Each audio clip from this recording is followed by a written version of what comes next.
Para saudara dan saudari yang Tuhan cintai, selamat pagi dan selamat bertemu lagi dalam renungan harian dari Paroki Santo Fransiskus Assisi APO, edisi hari Kamis, tanggal 8 Februari 2024, dalam masa biasa yang kelima. Mengawali hari yang baru ini, kita hendak mendengar dan merenungkan sabda Tuhan. Marilah sebelum kita mendengar dan merenungkan sabda Tuhan, kita berdoa. Dalam nama Bapa dan Putra dan Roh Kudus. Amin. Allah Bapa yang Maha Rahim, kami mohon ampun bila kami sampai melanggar perjanjian-Mu. Semoga kami selalu Kau bangkitkan dan Kau jadikan manusia baru berkat sabda Yesus Putra-Mu terkasih. Bersabdalah ya Tuhan, kami siap mendengarkan. Terpujilah Engkau Bapa, Putra dan Roh Kudus, kini dan sepanjang segala masa. Amin. Para saudara dan saudari yang Tuhan cintai, sabda Tuhan yang hendak kita dengar dan kita renungkan untuk mengawali hari yang baru ini diambil dari Injil Markus pasal 7 ayat 24 sampai 30. Tuhan bersamamu. Inilah Injil suci menurut Markus. Pada waktu itu, Yesus meninggalkan daerah Galilea dan berangkat ke daerah Tirus.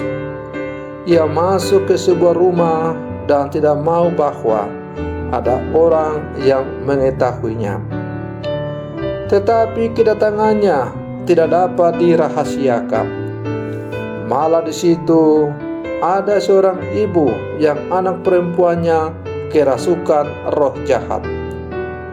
Begitu mendengar tentang Yesus, ibu itu datang dan tersungkur di depan kakinya. Ibu itu seorang Yunani berkebangsaan Siro-Fenesia.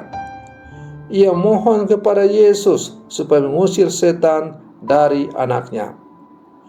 Yesus lalu berkata kepadanya, "Biarlah anak-anak kenyang dahulu, tidak patut mengambil roti yang disediakan bagi anak-anak dan melemparkannya kepada anjing." Tetapi ibu itu menjawab, "Benar Tuhan, tetapi anjing di bawah meja pun makan rema-rema yang dijatuhkan anak-anak." Lalu Yesus berkata kepada ibu itu, "Karena kata-katamu itu, pulanglah, sebab setan itu sudah keluar dari anakmu." Anak itu pulang ke rumah dan mendapati anaknya terbaring di tempat tidur, sedang setan itu sudah keluar. Demikianlah sabda Tuhan. Para saudara dan saudari yang Tuhan cintai, melalui bacaan Injil yang baru saja kita dengar bersama, kita mendengar kisah perjalanan Yesus yang cukup jauh. Ia meninggalkan Galilea menuju Tirus dan menempuh jarak sekitar 56 km. Kedatangannya tidak dapat dirahasiakan, meskipun dia sendiri masuk ke dalam sebuah rumah tanpa diketahui banyak orang. Dalam waktu singkat, orang mengetahui bahwa ia ada di rumah itu. Melalui bacaan Injil tadi pula dikisahkan kepada kita bahwa ada seorang anak perempuan yang kerasukan roh jahat. Ibu tanpa nama adalah seorang Yunani dan berkebangsaan Siro-Fenesia. Tersungkur di depan kaki Yesus dan memohon penyembuhan bagi anaknya. Para saudara dan saudari yang Tuhan cintai, Yesus memang datang untuk menyelamatkan semua orang.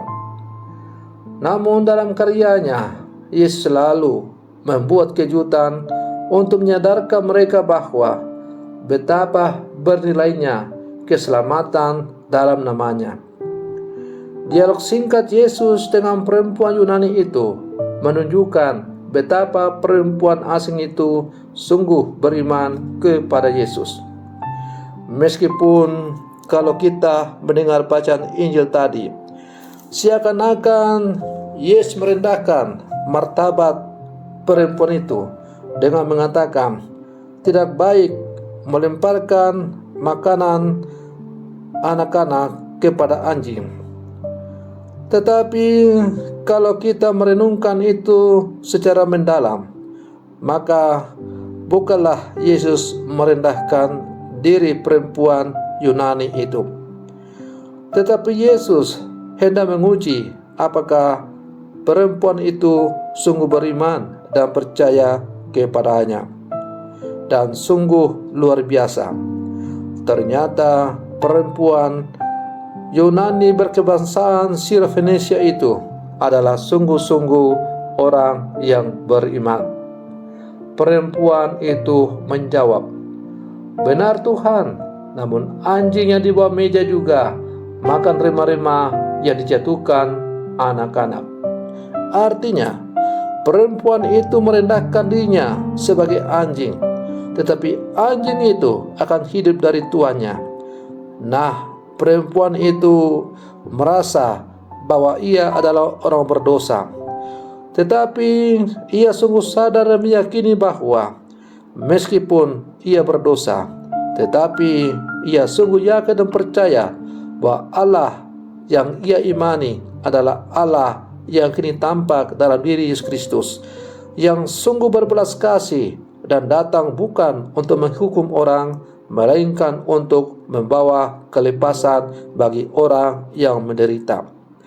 Karena imannya yang sungguh mendalam bahwa Yesus adalah satu-satunya solusi dalam hidupnya itu, maka ia sungguh-sungguh rela merendahkan dirinya di hadapan Tuhan. Kerendahan hati dan iman yang mendalam dari perempuan inilah yang akhirnya menggerakkan hati Yesus yang penuh belas kasih untuk membawa penyembuhan kepada anak perempuannya. Para saudara dan saudari yang Tuhan cintai, maka contoh hidup beriman dari perempuan Sirofenesia ini kiranya dapat kita tiru dalam seluruh kehidupan kita. Kita adalah anjing-anjing yang tidak berguna, yang seharusnya dibinasakan oleh karena kita hidup jauh daripada kehendak Allah.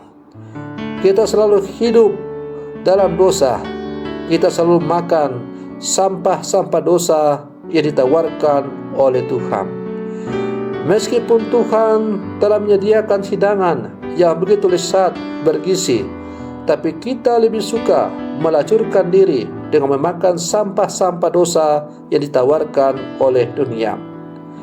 Tapi para saudara dan saudari yang Tuhan cintai, kalau kita sadar bahwa kita telah jatuh jauh daripada Tuhan, maka tidak ada kata terlambat untuk bertobat. Maka kembali ke jalan yang benar dibuka lebar-lebar oleh Yesus. Pintu rahmat dan pengampunan terbuka lebar-lebar, dan Yesus siap untuk memberikan penyembuhan kepada kita agar kita tidak mati oleh karena sampah dosa itu. Maka para saudara dan saudari yang Tuhan cintai, marilah dalam seluruh kehidupan kita, kita terus membiarkan diri kita makan dari rema-rema yang dibuang oleh Yesus. Karena hanya dengan memakan apa yang diberikan oleh Yesus, maka kita akan memperoleh hidup yang kekal.